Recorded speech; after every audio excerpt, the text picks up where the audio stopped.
Good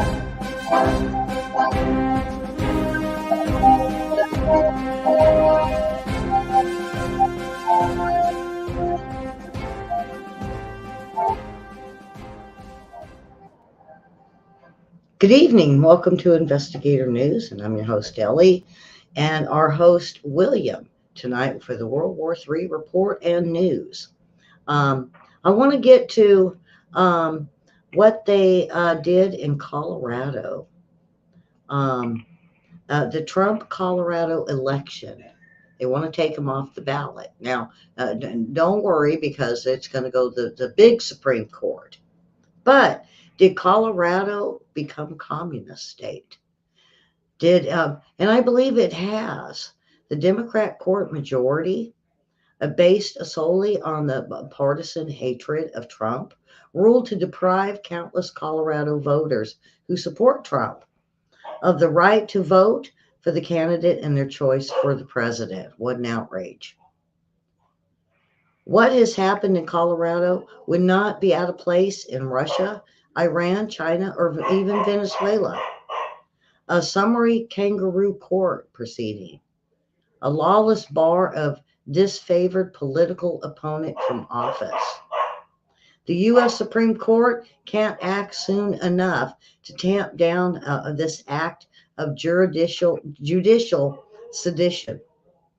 The Democrat Colorado court majority opinion is an assault on the U.S. Constitution, the Colorado and federal law. It is a state, not a federal political administration. And not only that, what happened to free and fair elections, basic due process, the fundamental rights of tens of millions of Americans. Once again, President Trump's civil rights are now being violated by politicians in robes, abusing the judicial powers entrusted to them by the public. And is this what they want? A one political party in Colorado? Wouldn't that be a dictatorship, William?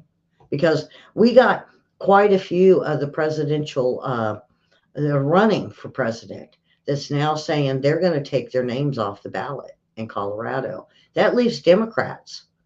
And I looked it up to see if the governor could override the Supreme Court. No, he can't. The only thing that can is the Supreme Court. Now, this is a federal issue, not a state. So that's where I think that they did wrong, is they can't take a federal issue and make it a state issue, because Trump didn't do anything in Colorado. It was the January 6th thing in Washington, D.C. So they've adopted it. And you get this, they say 10 other states could do the same thing. Well, the federal government hasn't said it was insurrection in the first place. And so they're citing insurrection that was never proved. Right. And they're holding evidence. They're not showing all of the evidence of January 6th. And so they didn't see everything. And these are Democrat judges that hate Trump to begin with, so they should have recused themselves. Not only that. Well, the judge that issued the ruling, his father sent rare earth technology to the Soviet Union. So what are we expecting here? Yeah. Colorado's always a little way out, if you know what I mean. They gave us, John Denver, Aspen Institute. They're always been a little bit suspect, if you ask me.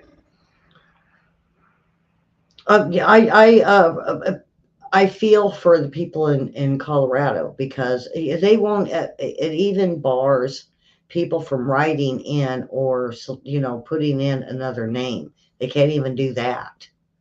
So that to me, that's China, isn't it? Colorado's always given us a lot of firsts. They gave us, first big school shooting in Columbine. They're pretty liberal there.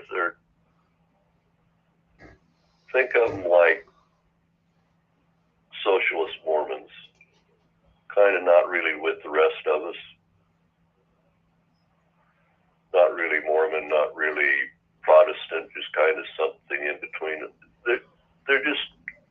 They're what they are. They're pretty excited just to have a mountain, because they got the mountains there. I don't know. Maybe they don't have enough oxygen. Boy, I was there, and we went up I was in Colorado Springs, and we went to Denver. And I tell you what, my eyes felt weird.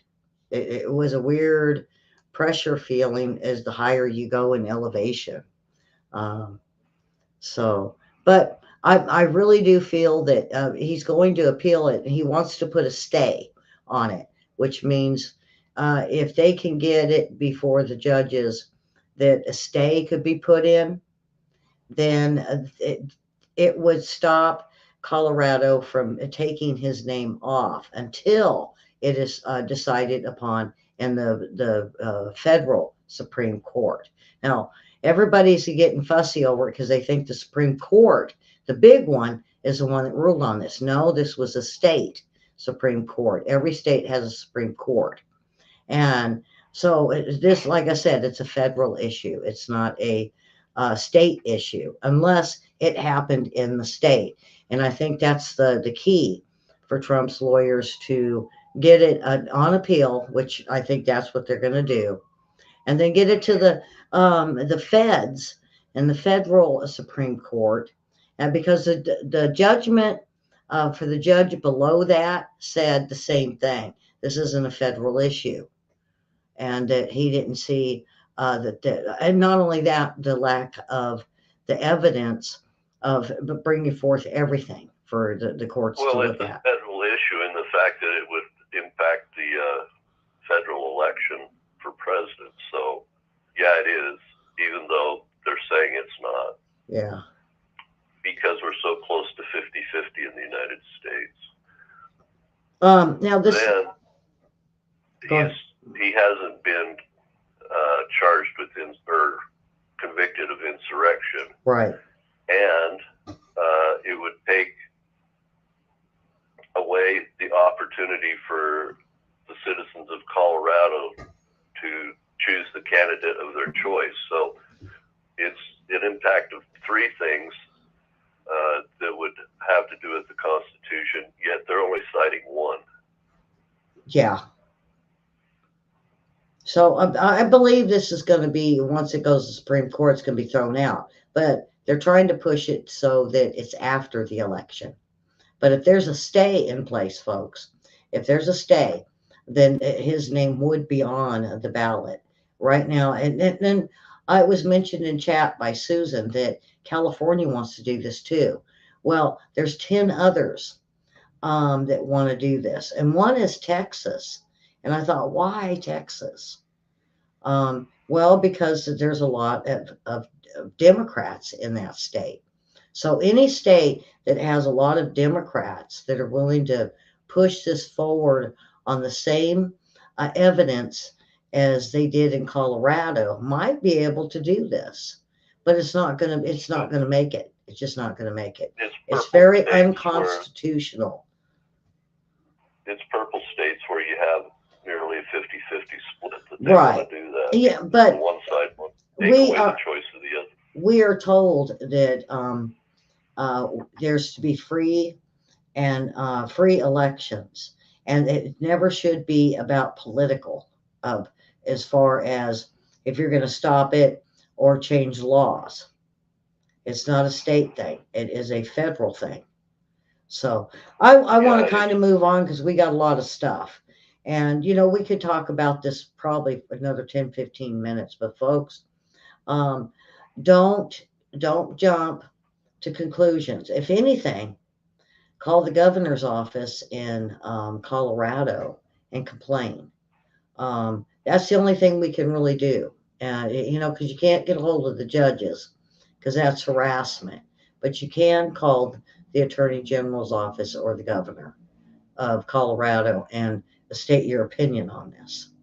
So, but weirdly enough, if you try to get a hold of the judicial part of the state, their system and all phones and emails and all of that has weirdly been disrupted for the next 3 days.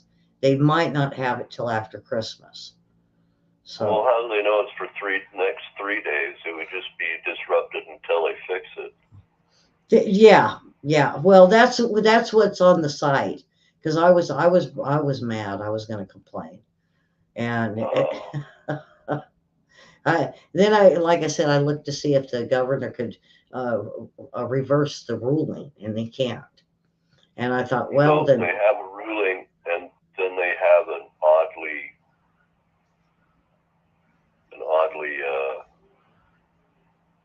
disconnected state site that you can contact anybody. That's strange, isn't it?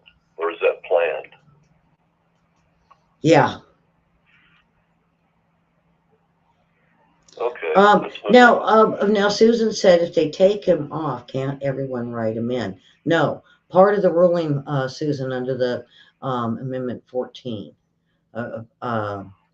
they can't. That's what they used, and so would be disallowed.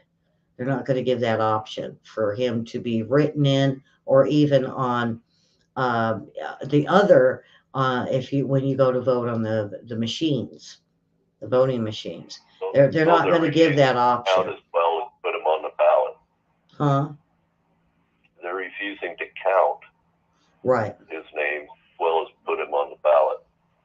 That seems like two things and not one. Yeah. So hopefully we got Susan's question answered. Now, this one here is kind of interesting because the United States Steel Corporation, which played a critical role in helping allies defeat the Imperial Japan and Nazi Germany in World War II, is now being sold to Japan, the largest steel maker. Early Monday, executives with U.S. Steel and Nippon Steel Corporation announced nearly $15 billion deal, which vows to uphold U.S. steel workers' labor contract and will be completed in mid-2024. The steel must still give their stamp of approval. Um, uh, so the USW President David McCall blasted the decision, the same greedy, short-sighted attitude that has guided U.S. Steel for too long. We are outsourcing our U.S. Steel, moving our manufacturing plants to Mexico, now Japan, and other countries where it is taking away hundreds of jobs out of the steel manufacturing and workers. Well, I thought we needed the jobs for the illegals, Yeah. first of all. Second of all, Nippon is what Japan calls itself. We call it Japan, but they call it Nippon. I learned that when I had Japanese Boy Scouts visit us when I was at Boy Scout camp. I couldn't understand why all their patches said Nippon, and I was trading for Japanese stuff, and I was getting Nippon's patches. So yeah, they call themselves Nippon. Japan was our arch enemy in World War II, but now they're our best friend in the Middle East. They really are our ally, and if anybody is going to control U.S. steel outside the United States, I would trust Japan over almost anybody else. Yeah. Having said that, as far as the defense issue goes, as long as they don't export their processes outside the United States, so in the event we do go to war, whatever, we have access to steel production, right? We can always nationalize it or whatever we need to do for. And a third thing is Japanese are a lot better managers, it seems like, than we are. They might actually increase the amount of steel being produced in the United States. So that's one of the claims for this. is that I'm it would ambiguous help on it the whole out, thing. but it's not helping the steel workers. Well, if they keep the manufacturing here, it doesn't make any difference, right? As long as the steel's being made in the United States and the workers are still here in the United States. Yeah, there's going to be profits going offshore, but that should be offset by tariffs and other trade. Everything else is multinational.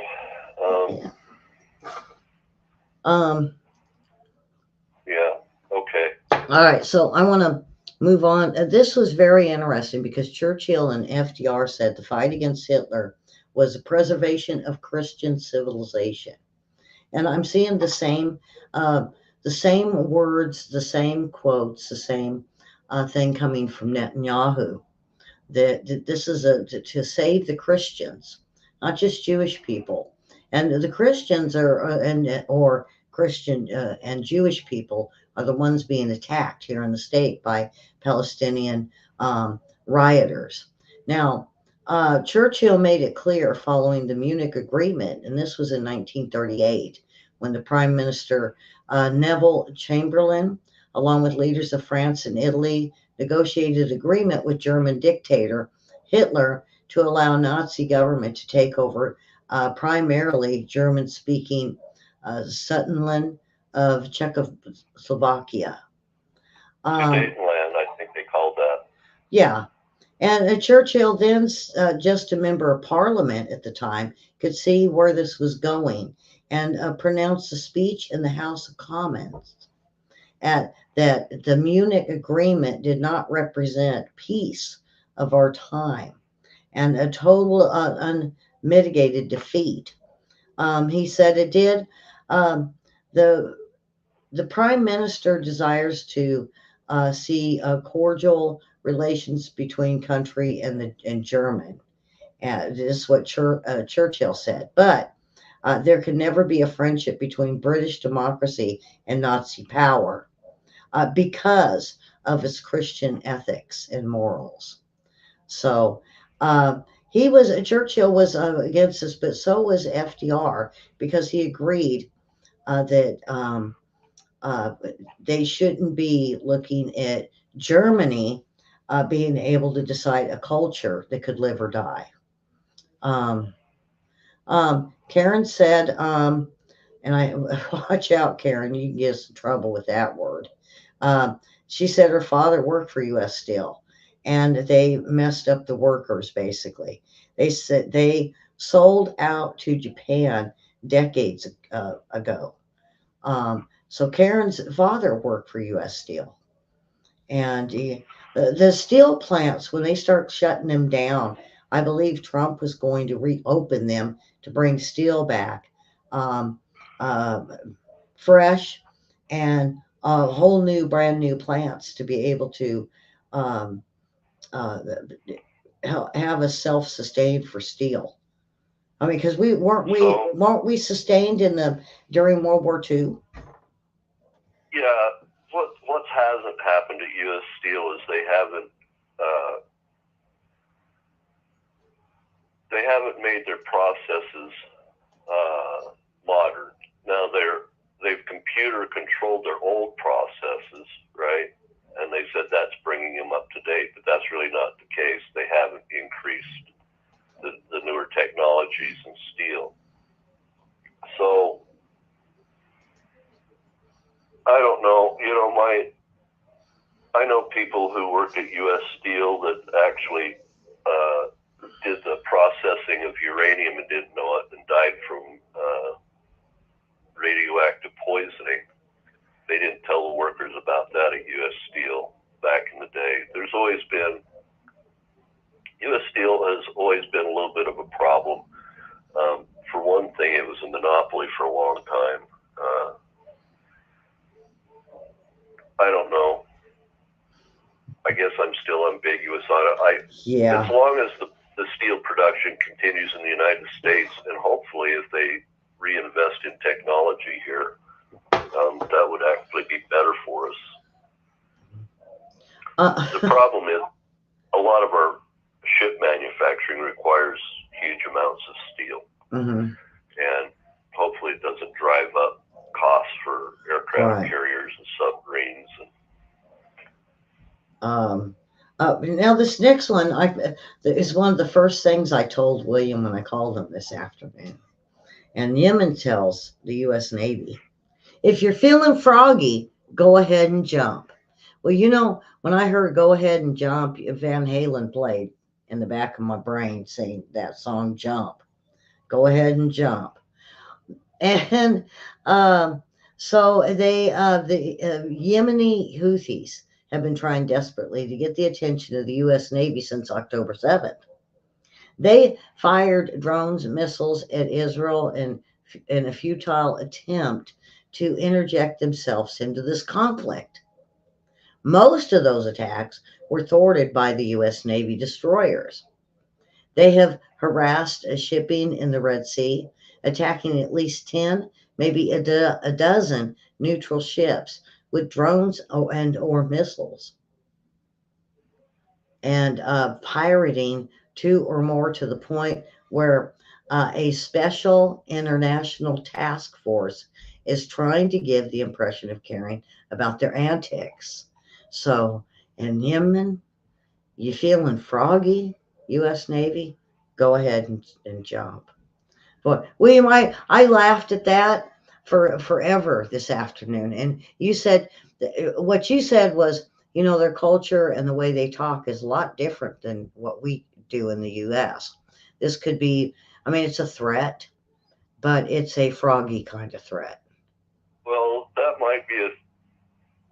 we might be giving them the bottom of our shoe, if you know what I mean, language-wise, and it would make a lot of sense to us, but it makes a lot of sense to them, right? Just like they gave Saddam the shoe, threw the shoe at President Bush.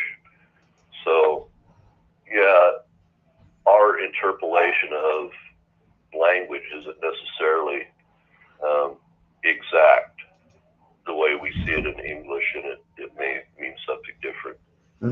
Yeah. Like dog pile. You know, it might be like dog pile on with the Houthis, you know what I mean? So froggy maybe jump on you. It's hard to say. And I know that our admirals and those that's on these ships, captains, are looking at them just shaking their heads saying, "Yeah, well, then go for it. You jump first." Because I'm going to say it would be a slap down to pick at a fight with a country that is way bigger, way stronger. And of course, we would have UK and Australia and others come in. And why would you pick a fight with at least 2 nuclear powers? Yeah. They're getting froggy. They're getting froggy. I don't know what froggy means over there in the Middle East, but it sounds very silly to us. So anyway, I want to move on, and let's see what's next. Poop hunters, folks. The Green New Deal signed in so many different programs, and some were very frivolous, and they wanted hundreds and thousands of dollars to go to it. Well, they decided one of the things that the Republicans caught that they're going to take out of the budget is frivolous stuff. Remember the Kennedy Center? Why are we paying for that? Now this is it's a they call it poop hunters. I got to get my stuff here set up. The university researchers spend months studying poop from aardvarks for the climate change clues. For climate clues. Well, wouldn't that have to be like petrified poop? I mean, climate change is old, right? Yeah. So. Yeah, and it's just a new thing that they've done. Oregon State University researchers spent several months. Oh my God, not Oregon. Yeah, Oregon State University researchers spent several months in Saharan Africa collecting poop from aardvarks. Well, that kind of makes sense considering Portland. Just saying. They're always kind of, they say they're considered, let's say, are a field. yeah, they say they're very ecologically important. And there's a little study on them. Hundreds and I thousands. guess And we someday, pay for that. I'm going to be part of the cult, but I'm just not there yet. Yeah. So they wanted to see if they could collect enough data to begin to understand the aardvarks and their pooping in the climate. Oh boy, what a thing that we're I want studying. to understand why not San Francisco first. Yeah. Yeah. Boy, there was stuff all over the streets I seen with my grandkids. My poor grandkids, I don't think they'll ever have that mind, that out of their mind of what they were looking at. My grandson still talks about it. Did you hear about that lady decided to take a leak out in the road, right? And she caused this spectacular car crash accident the other day. I saw that in the news. Yeah, that's kind of crazy. And the other thing is you talk about car crashes, but the other thing is not just Florida, but California, New York, and others, and probably Colorado too. Lawmakers to increase penalties for organized retail theft. Which is good, but at the same time, what they want to do is put the standards of what they have higher, so that they don't get in trouble. They go in there, okay, yeah, just pay a penalty of $100 and we'll let you go. People need, and they're stealing people's mail. If they see if the package looks like something that they might want, they'll steal it. I got my stuff fair and square. Kind of bass backwards there. Huh? They're kind of bass backwards there. I mean, they always get their idea of laws backwards. So, like, you're going to penalize people less, so they want it to slow down. Wouldn't that just accelerate the theft? I'm confused, Ellie. None of that makes sense to me. Yeah. Kind of like what I mentioned earlier today that didn't make sense to me at all. This whole world, because it's happening around the globe, folks, we don't understand why the politicians do what they do and why they are cutting off. Oh, never mind. I don't want to go there. I think you're just smoking too much dope. Huh? That's got to be the key. What? I think they're just all smoking way too much dope. I am. It boggles my mind, William, that how the Democrats are just destroying this country, and the voters are saying, "Yay, yes, we'll vote for you." And I don't think it's just that they are dedicated to the blue vote. And I have so many people ask me about that. Why are they doing this? Why are they doing this? And I honestly have to say, I don't know. I don't know. I do know one thing. They're doing it because they intend to do it. They want to do it. It's not because they don't know why. Yeah. It's obviously, it's intentional at this point. So at least we know that they're doing it for their reasons. Now, China is, when we get to the Red Sea, we have, they are diverting ships, container ships, and transport. They're anything that has non-military. They're really staying away from diverting them from the Red Sea. At the same time, then we had Australia saying, no, we're going to get out of the Red Sea.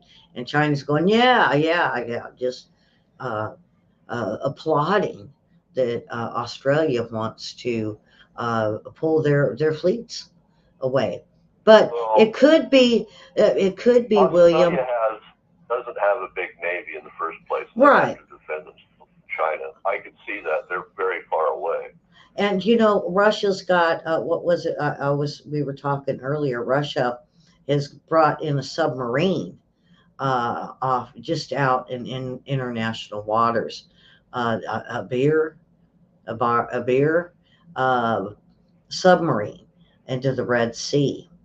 So to me, it's the start of like what we see with Taiwan. They're surrounding it. It looks like they're getting ready. They control the shipping. And so now Russia even has a submarine over there. As Australia pulled out, Russia pulled in. So, Well, um, Russia has a vested interest in being able to sell its oil to Europe. So I can see them moving one of their weapon systems into the Red Sea. I don't think they're anti-shipping. Uh, Russia's always been about shipping. mhm. So they can't be part of the coalition. Well, because they we're had not sanctions long. on Russia, and Right. that was the big thing, and they weren't really allowed to use a lot of the straits and the travel routes where Yemen's got it blocked and only letting communist countries use that strait to get goods to where they need to be. That functionally blocks the Suez Canal, Yeah. and that's 30% of the world's commerce goes through the Suez Canal. So I don't see this going on for too long before a government someplace in the world is going to put the Houthis back in their place. If not the United States, Robotic space planes. Yeah. We're going to start moving into what's going on. China's space planes apparently deployed 6 mysterious wingmen in orbit. Not a wingman is a drone, so don't think they dump people in space. No, this is a drone, and what it does is it's tracking planes and uh, tracking the emissions from the planes and other um, uh, satellites or whatever's up there to see what emissions. And I told William, I think they're spying. I think these are spy drones. Why does China care about climate emissions when they're the first, maybe second, them in India being the worst? And they're going to follow behind a plane and get emissions. It makes it, to me, William, it's a cover up, and China is going around and they're spying on what we have. Be testing emissions in the high atmosphere for global warming, but emissions can be anything. It can be electronic signals, it can be nuclear radiation, it can be radar. They may be looking at a whole host of emissions. Mm-hmm. Like you said, it's probably just they're doing spying because they couldn't put balloons over the United States. Yeah. And these little space drones that can be up in space, and China is claiming this has been the best development in technology that they've had in years, because not only can they do send planes in our atmosphere, but now they're going above. And William, to me, it's to rule. They want to take over space. Satellites basically sit in space, and if they've got wingmen up there, that means that they're probably moving around in space. So these are probably short-term objects that have fuel that they can go from place to place in space, looking at our satellites, whatnot. So yeah, it does sound like an advance for them. It sounds fishy to me, and I'm not, so. But these drones, the technology on them is awesome. And it shows where we've come since the 40s and 50s and 60s with these the planes like the SR-71 that has been uh, one of the best planes, spy planes, the U-2. And William, have we ever replaced the U-2? So we're still using the U-2. We use it in non-contested airspace, so we can get high enough. Even when we're on the sides of Russia, we can track a lot of stuff going on inside of Russia. And we have at the same time a program right now called the SR-22 program to replace what was the SR-71. And instead of using 3,000 mile an hour technology titanium, they want to be able to make it hyper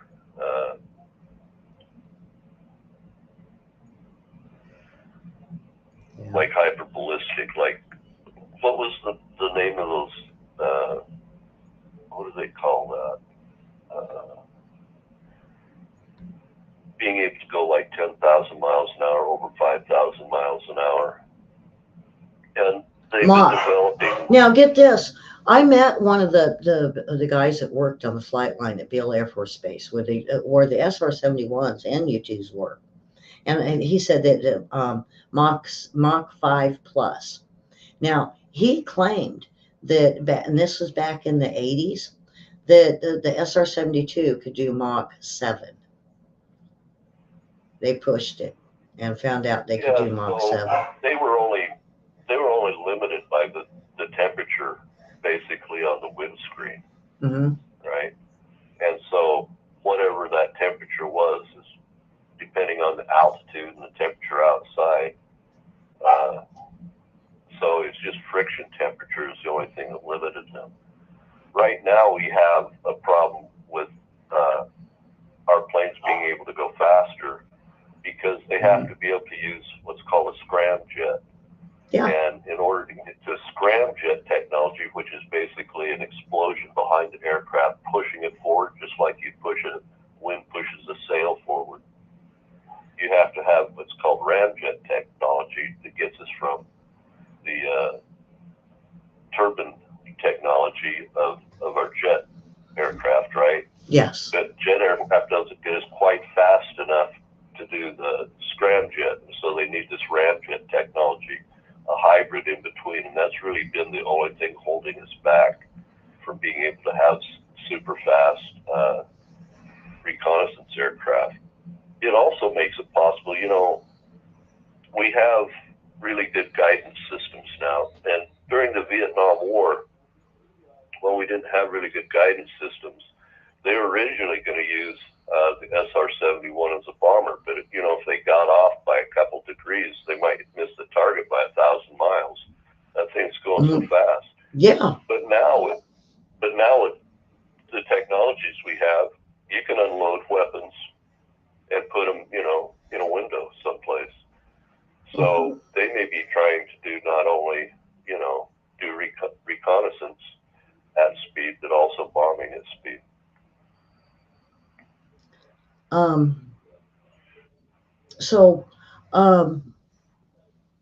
We talked earlier about a lot of these new planes and the aircraft development, and you said a lot of really interesting things, William, of the technology we got from race cars or souped up cars that has made it lighter, better, faster for our newly developed jets, right? Yeah, so I want you to explain that. In the past, to have a powerful aircraft for the weight, we had to have a turbojet aircraft, and then they decided that used up too much fuel in some cases, right? So they wanted to have our attack aircraft have a turbojet in it whenever our aircraft were in non-contested space, so they could have a propeller, and they would have more loiter time. Turbojets are extremely hungry for fuel.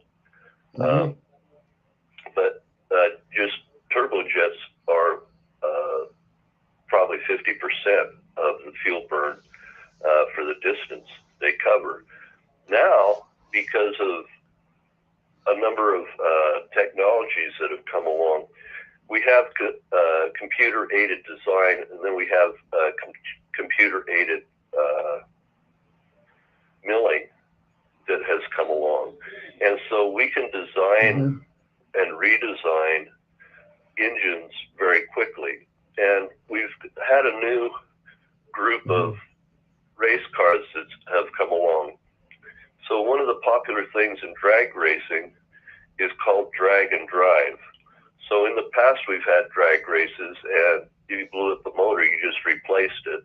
You know, you just pull off the end of the drag course, tow it back to your trailer, and put a new engine in it. Well, with drag and drive, you have to be able to drag race, then put everything towed with that same vehicle, right? Or back on that vehicle and drive it to the next racetrack. And they might do this 5 different racetracks or 3 different racetracks distance from each other. So because of that, they've made the internal combustion engine and being able to reiterate it so quickly, they've made them very, very durable. And the one thing you absolutely must have in an aircraft is have durability. The other thing they've done is they've made piston engines far more powerful. So like in the 60s and 70s, you might be able to buy a car off from manufacturers like Chevrolet or Ford and get 300, 350 horsepower at best. These same motors now are making well over 500 horsepower. And these drag and drive cars, when they're tuned up for their drag portion, they might run on nitromethane or alcohol and generate 2,500 horsepower, and then they turn it down to 500 horsepower to go between drag strips. And because of this durability, now we have the ability to make these piston engines that used to be iron, be all aluminum. Okay, except and aluminum's a lot lighter anyway. Yeah, and so that's half the weight of an engine block. And so at the same time we've been reducing the weight of the engines, we've been doubling and tripling the horsepower potential of it. So we now have piston engines that are capable of driving turbo prop airplanes. So that means we can produce airplanes like drones with much cheaper engines. A turbine, costs $1 million for, I think, a PT6A, which is Pratt & Whitney. It's used in it's almost a ubiquitous motor around the world. But instead of being $1 million, now you've got an engine that's durable, lasts 2,000 hours, and costs $50,000, right? Well, that changes aviation. That's a big deal. So that means people in your garages now can make these light sport aircraft and reiterate those, just like the engines in the drag race world. They're now reiterating aircraft in the home built world. Okay, and so they have aircraft that are lighter, faster, get better mileage, and even you can drive on the street at 22, 23 miles a gallon, flying 100 miles an hour, and that same plane be able to take off in 2 rolls of the front wheel. So they're so powerful now that they can almost take off going right off the ground without even a takeoff roll. But two revolutions of your tires, and now they're airborne. So that almost takes the place of a helicopter. So what we're going to see is a radically different scape of what we're going to be looking at for technologies into our battle space. You saw what drones started out from the model airplane world, right? Where they had model airplanes and they would, control it by a joystick and have fly-offs and whatnot. And then we got, to like cell phone technology. Then we can fly them remotely, right? Now we have ability to make drones that are heavy lift, meaning they can haul 2 or 3 more people, or they can haul a lot more fuel. Yes. And it's cheap. That's the important thing, is you can take these and turn them into something that can deliver a weapon or become the weapon, a kamikaze drone with big weight lift. So you might be able to get one of these airplanes to lift 2,000 pounds or something with one of these V8 engines that these drag racers have created. Everything's fluctuating right now in the battle space, and I think we're going to see a lot more of that. You know, the Houthis are firing these cruise missiles and ballistic missiles at these ships, and of course they can come up with guidance systems, because all that takes is a cell phone really wired up properly, and that's a guidance system. Well, it costs us, you know, almost $1 million to shoot one of those down. What happens today? We can chase them down instead of have to shoot them head on, but actually get behind them, chase them down, and just blow them up. Now, didn't you say game changer? The other thing, I don't know, you may have mentioned it already, but alcohol replacing the fuel, which would be cost efficient. Yeah, so these new engines are running on pump gas instead of aviation fuel. And so, you know, one of the big problems we've had with aviation fuel is we've had old motors going all the way back to the 1930s. These airplanes are still flying and require aviation fuel. It's called low lead 100 octane. Well, now they can generate these horsepowers just with pump gas, like you get filling up your car, right? Premium gas, and be able to produce all these high horsepowers. Well, the low lead gas is the number one polluter of lead over populations in the United States. I don't know if you know that. It's actually airplanes. Well, now that they can use unleaded, they've also moved on with higher compression ratios in the engines to create more horsepower. Well, with the alcohol, pure alcohol, what they're able to do is increase that compression rate up higher. So instead of 10 and 11 to 1 compression, they're getting 14 and 15 to 1 compression and can generate even more horsepower. So that's available. You can get 100% alcohol most places in the nations now. And if you need a special boost on the takeoff phase, you can use. They have a special fluid. It's basically like antifreeze. It's alcohol and water, and they use it to get more expansion in the chamber. And you just water inject your engine on takeoff to get more horsepower temporarily. They can use that as well, or they can supplement the fuel and use like nitromethane drag racer fuel to get airplanes off the ground. So we've got a whole bunch of new technologies coming down the pipe. The engines we have available are going to really revolutionize aircraft. If you want to buy right now a Cessna 182, it's going to cost you $750,000. Right? For the engine, for the airplane, and for the avionics, the electronics in it. Yeah. Then you have to pay another third for the hangar, another third for the insurance, right?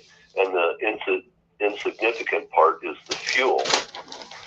Well, when you can buy an engine instead of for hundreds of thousands of dollars, now for, you know, tens of thousands of dollars, and you can build your own airframe, not just fabric covered tube aircraft like you might use for a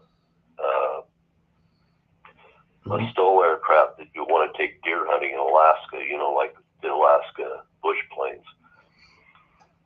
Actually be all aluminum aircraft, meaning they don't have to worry about UV rays penetrating the skin of the aircraft and making that go bad. And we have paints now that don't last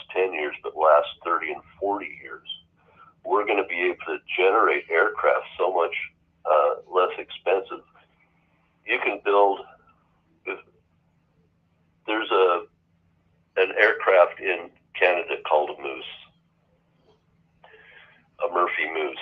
Now that's like I don't know, a small commercial-sized airplane. Maybe it could hold 8-10 passengers, running on V8 engines with 450 horsepower, and they're putting float skis underneath them, so they're using them for seaplanes as well. Well, these guys are building these in their garages, right, for under $100,000. That completely changes the world. And the avionics, like the Garmin avionics, that used to cost $300,000. We have groups like Dynon and Aspen that are creating avionics for the home-built experimental aircraft, just in the tens of thousands of dollars, maybe 12,000, 13,000. And these glass cockpits have synthetic vision. So if you're in a complete blackout, if you've got GPS and synthetic vision and altimeter, you can avoid problems with terrain and land an aircraft in any weather, any time. Yes. At night. Now, the thing that we talked about earlier is the cost of. Everybody complains about the cost of aircrafts in the millions, but what this does is all the things that you've talked about. It actually makes it cheaper to be able to manufacture these jets, right? Yeah, it not only makes it cheaper, but it allows them to reiterate, meaning make copies or make modifications, make new aircraft. So instead of taking what took 30 years to create something new, now it's taking months. Yes. Because we're learning from each other. We have faster machining processes.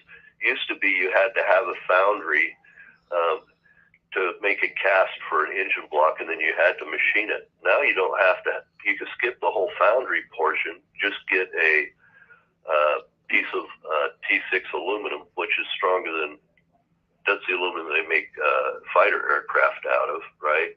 And it's already been pressed so that it's under pressure to make the crystal lattice structure inside even stronger. So it's forged after it's poured into the mold, and then it just goes straight to the milling machine. The milling machine might take 100-pound or 200-pound or 300-pound block of aluminum and turn out 100-pound engine block. So 2/3 of the weight go right into the scrap bin because it just mills it out. And these are stronger engines than anything we've had before. And if they find a weakness in the engine, right, on the drag strip, the next week they have a new engine block that has fixed that problem. So the reiteration of these things is happening so much faster. So R&D is being driven not by aeronautics anymore, because remember, in the past, airplanes were the fastest to go through research and development, and the car lagged way, way behind for years and years. Well, now the automobile is racing way ahead of aircraft. And now the automotive technologies are bleeding over into aircraft. For instance, it used to be we had to have a carburetor. Most of the guys that would drag race would use carburetors. Well, now they're using fuel injection, so they can program it with their laptops between drag races, right?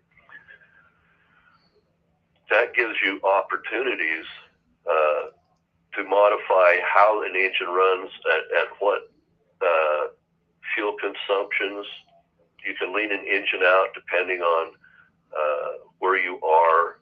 You're using the engine for, like if you're on a freeway, rather than a drag strip, you might have 14-to-1 fuel air ratio, and on the drag strip you're running 12.5-to-1 fuel air ratio.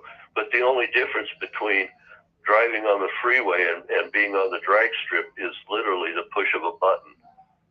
And now the car can do both things.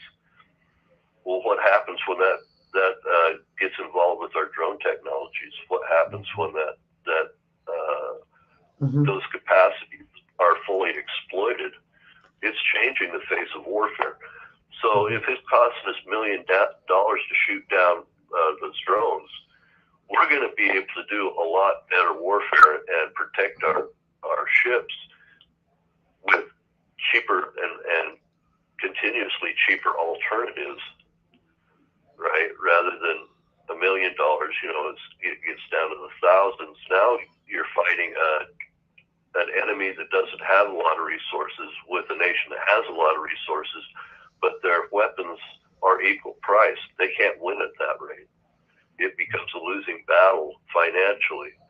And they've only been able to engage in asymmetric warfare like Gaza versus Israel because they've been able to use tunnels and whatnot. Well, we neutralize that asymmetric warfare by using these new technologies, and it's not coming from the top down anymore like aircraft development during World War II. It's coming from the bottom up, from drag racers and model airplane makers and guys building airplanes in their garages. It's just outrunning and overwhelming aerospace right now. In fact, they just changed the rules on a pilot's license to allow for heavier aircraft with more passengers on an experimental aircraft. So it's even forcing the FAA to change their rules to accommodate these new aircraft that are being developed, because people aren't buying the manufactured aircraft in the numbers they were before. If I could go out and buy a used experimental aircraft for $30,000, why would I pay $700,000 for a Cessna? Yeah. Especially if the $30,000 aircraft had better technology. You know what I think they're going to do next, William, and it makes a lot of sense, and the way it's like the whole Star Trek thing, the Klingons with their defense shields.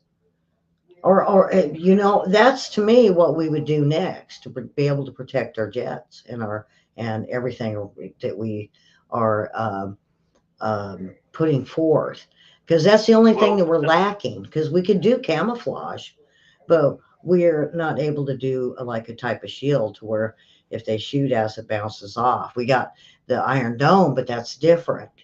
But I really think that's the next part of technology. Well, they're trying to be able to burn up weapons coming at them in the air. So they can use radar, or they can use laser, or they can use a combination, which is, I think it's a maser. Anyway, they're trying to field heavy-duty radar right now to protect those ships. And they're not going to install it on those. They're not going to install it on those destroyers. They're going to take a container, just like the containers that go out on the ocean that you ship stuff with, and are on the back of semi trucks you see going down the road. Well, they can deliver a container onto the ship and have that whole radar system come out of that can destroy incoming missiles. So they're looking at that right now. Yeah. So we might not be able to bounce them off from us yet, change the space-time continuum, but we can certainly target them and burn them up in the air. Yeah. William, do you have anything else for tonight before we close it out? Yeah, we have China in the South China Sea coming up with a new kind of rhetoric. They're saying that they're afraid that Biden's going to start a war because he's trying to take Taiwan away from China.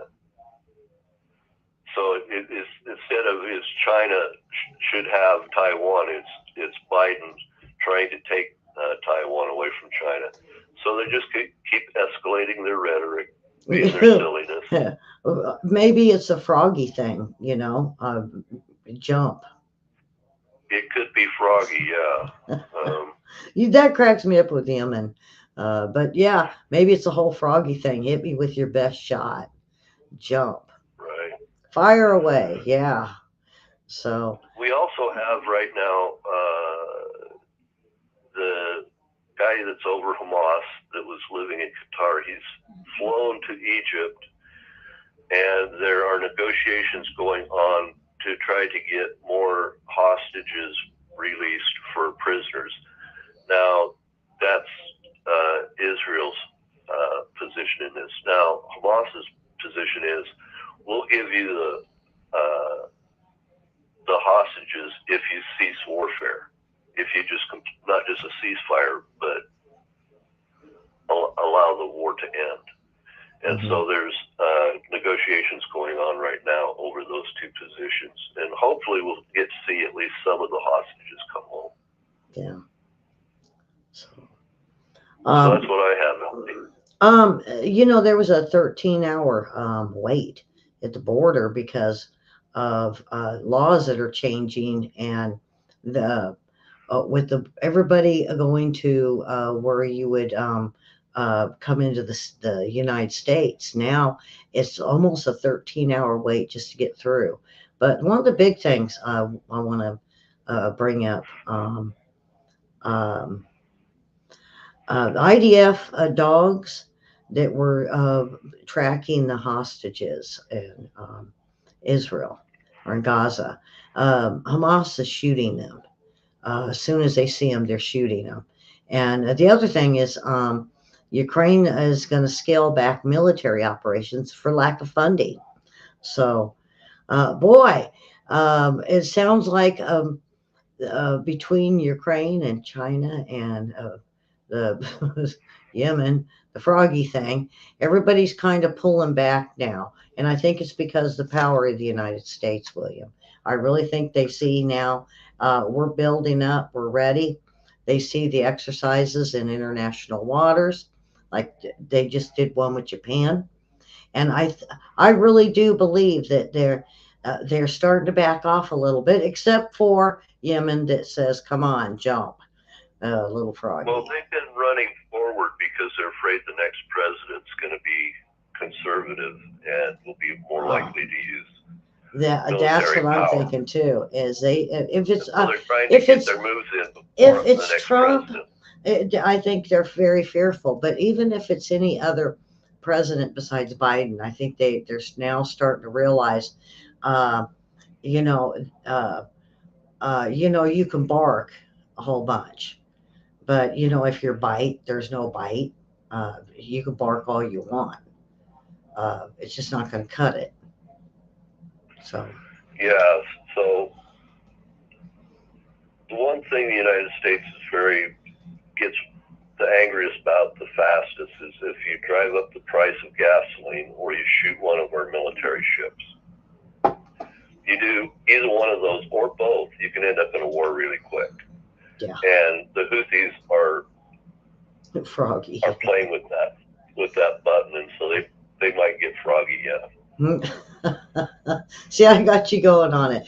All right, everyone, subscribe and like and do the thumbs up. Share the World War III report with a family and friends. We give so much information here on World War III report and things that you may have never known. Like tonight with the fuel and the new jets that's coming out, and there's reasons that we have put money into better jets. So, William, I thank you very much. You're a great host. William has his shows on Monday. Be sure to watch. And I'll be back tomorrow. And we're getting to the end of the week, and of course, trivia. So, William, I thank you very much for all your input. I really do appreciate it. Thanks for the opportunity, Ellie, to contribute. Okay. So with that, folks, we will see you tomorrow. And have a wonderful Wednesday. And share. There's maybe a gentleman that might want to know about planes, or somebody that might want to know about the World War III report. So with that, have a wonderful Wednesday, folks, and we will see you tomorrow. And God bless.